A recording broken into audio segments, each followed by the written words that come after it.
Assalamualaikum warahmatullahi wabarakatuh. Selamat siang dan salam sejahtera. Bapak Ibu, siang ini saya akan menyampaikan keajaiban efek penggandaan yang oleh Albert Einstein dikatakan keajaiban dunia yang ke-8. Karena dengan cara inilah maka orang-orang di Amerika dulu menjadi kaya. Zaman dulu ada seorang pengrajin yang mempersembahkan sebuah catur pada kaisar. Kemudian dia dipanggil oleh kaisar dan ditanyakan mau minta apa.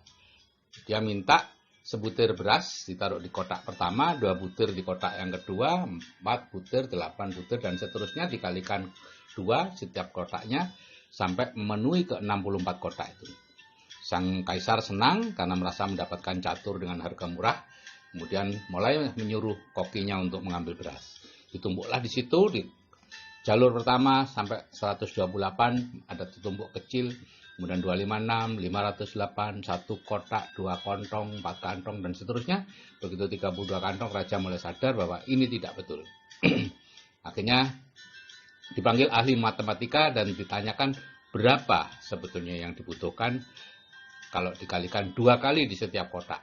Untuk memenuhi 64 kotak dibutuhkan beras sebanyak 18 juta triliun butir beras. Itu adalah hasil beras di seluruh dunia dikalikan 10. Akhirnya raja membatalkan perjanjiannya dan menggantikan dengan sejumlah tanah. Nah, efek penggandaan bisa digunakan untuk apa saja, Bapak Ibu. Ya, ini pemanfaatannya. Kalau secara konvensional, berbunga perbankan, instrumen investasi lain, dan semuanya menggunakan itu, yaitu kelipatan, investasi ternak dan lain-lain. Kalau non konvensional ya networking, ya jaringan konsumen. Anda bisa baca di buku The Parable of Pipeline atau Networking One-on-One dan sebagainya. Banyak cerita tentang ini. Nah, misalnya ini pemanfaatan efek penggandaan pada ternak. Ya, seekor sapi jantan muda seharga 10 sampai 12 juta, kalau dirawat 1 tahun akan berharga 2 kali lipat. Jika dirawat orang lain dengan paruh badi, kita akan mendapat keuntungan 50%. Jadi aset kita akan setiap tahunnya berkembang 150% atau naik 1,5 kali lipat. Nah, misalnya nih, Anda menabung 1 juta sebulan selama 10 tahun. Ya. Dan setiap tahun dapat 12 juta kan, kita belikan 1 ekor sapi bakalan. Maka ini yang akan terjadi, Bapak Ibu. Tahun pertama Anda punya 1 ekor sapi. Tahun kedua 1 ekor sapi jadi 1,5, ditambah 1 lagi yang Anda beli jadi 2,5, menjadi 3,75, tambah 1 4,75, bulatkan jadi 5. Tahun keempat jadi 8,5, 14, 22, tahun ke-7 34, 52, 79, tahun ke-10 118 ekor sapi. Anda hanya membeli 9 ekor sapi selama 10 tahun. Tapi sapi Anda menjadi 118.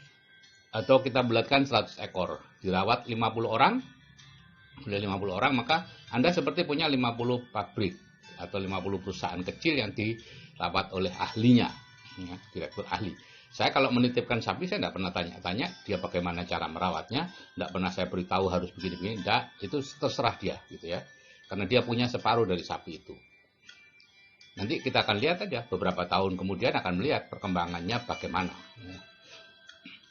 Nah, kalau kemudian tahun ke-11 dan seterusnya, Anda akan mendapatkan penghasilan pasif 50% kali 100 ekor sapi. Ya, misalnya mulai tahun ke-11 Anda sudah mulai memakai atau mengambil manfaatnya. Kurang lebih 600 juta per tahun atau 50 juta per bulan nilai uang sekarang.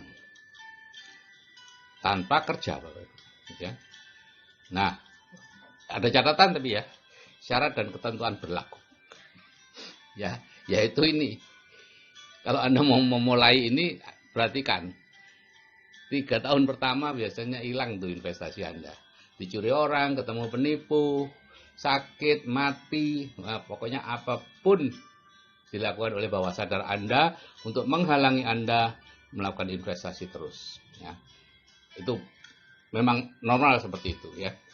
Saya dulu juga waktu melatih pembantu saya di Villa Kebonan Lumajang berinvestasi ya seperti itu. Apa tuh dulu kambing pertamanya, kambing ya separuh mati tuh. Dalam waktu 1,5 bulan separuh dari 10 ekor yang seharusnya yang dia peroleh dari gaji selama setahun mati. Tapi dengan dukungan dari saya bahwa itu normal dan lain-lain, maka dia terus. Biasanya orang setelah mengalami hal buruk akan berhenti untuk berinvestasi. Karena memang itulah tujuan bawah sadar Anda, yaitu supaya Anda berhenti berinvestasi dan terus bekerja keras mencari nafkah seumur hidup Anda. Nah, itu konvensional. Sekarang kalau networking atau jaringan konsumen, Anda join, kemudian Anda belanja, mengajak satu teman setiap bulan, mengajari mereka untuk juga mengajak satu teman setiap bulan. Ini yang akan terjadi, ya. 1, menjadi 2, 4, 8, ya, anggota grup Anda, ya. Mungkin ada yang tidak mengajak, lebih banyak yang tidak mengajak, tapi banyak juga yang mengajak lebih dari 1 atau lebih dari 2. Sehingga akhirnya pada bulan ke-12, Anda sendiri hanya mengajak 12 orang secara pribadi, ya, tadi perjanjiannya sebulan 1, ya, dan grup Anda menjadi 4096. Tentu kalau Anda ingin lebih cepat, ya tentu bukan sebulan 1, Bapak Ibu. Itu lebih. Kalau Anda masing-masing belanja 500.000 sebulan dalam grup, omset Anda sudah 2 miliar. Biasanya bonusnya 10%. Anda dapat 200 juta per bulan. Dan itu passive income terus-menerus karena mereka akan belanja terus di sebuah usaha networking yang baik. Nah, karena itu banyak sekali orang-orang yang menjalankan usaha networking berhasil dan bisa kaya. Tapi banyak juga yang Anda menolak gitu, atau Anda ini menjalankan di awal-awal saja semangat, setelah itu enggak. Karena syaratnya ini, Anda harus tahan 3-4 bulan pertama bekerja serius belum mendapat uang. Anda tahan enggak? Kalau Anda tahan, Anda akan sukses. Kalau enggak, ya sudah, berhenti aja. Kerja lagi seumur hidup. Bapak Ibu, Jack Ma pada waktu membangun Alibaba tahun 94, itu 3 tahun pertama dia tidak mendapat uang sama sekali dari Alibaba. Ingat ya, bukan tidak mendapat untungnya, tidak mendapat uang. Karena dia memang tidak menarik uang dari orang-orang yang dibantu, pedagang-pedagang yang memasarkan lewat webnya itu. Tapi sekarang Jack Ma menjadi orang yang terkaya di Cina. Dan orang-orang pedagang-pedagang yang dia bantu, ya tetap aja hidupnya seperti itu. Gitu ya. Tidak akan bertambah kaya. Nah, itu Bapak Ibu, mengenai efek penggandaan. Tapi Bapak Ibu, hasil akhirnya tergantung isi pikiran Anda. Ya, nanti biasanya kalau saya mengupload begini ada banyak pertanyaan tentang teknik. Pak, bagaimana sapi cari orangnya gimana, bla bla bla. Tidak penting. Apapun teknik yang Anda pikirkan, apapun cara yang Anda pikirkan, tidak penting. Karena itu tidak mempengaruhi hasil. Hasil dipengaruhi oleh bagaimana isi pikiran Anda. Apakah plafon rezeki Anda sudah naik? Atau masih segitu-gitu aja? Kalau Anda anggota BTD, atau anggota program lanjutan, atau CAA, apakah Anda sudah menyelesaikan programnya? Yaitu mendengarkan audio terapi bawah sadar, 21 kali, 2 audio, kemudian hadir di seminar yang ditunjuk. Saya tidak jualan seminar karena saya juga peserta di seminar itu. Apa sudah selesai? Kalau belum, udah deh. Nggak usah macam-macam investasi dan lain-lain karena isi pikiran Anda belum mendukung. Hasilnya tergantung isi pikiran Anda, plafon rezeki Anda.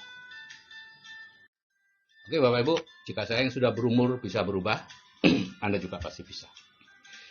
Saya akhiri sekian. Wassalamualaikum warahmatullahi wabarakatuh. Selamat siang dan salam sejahtera.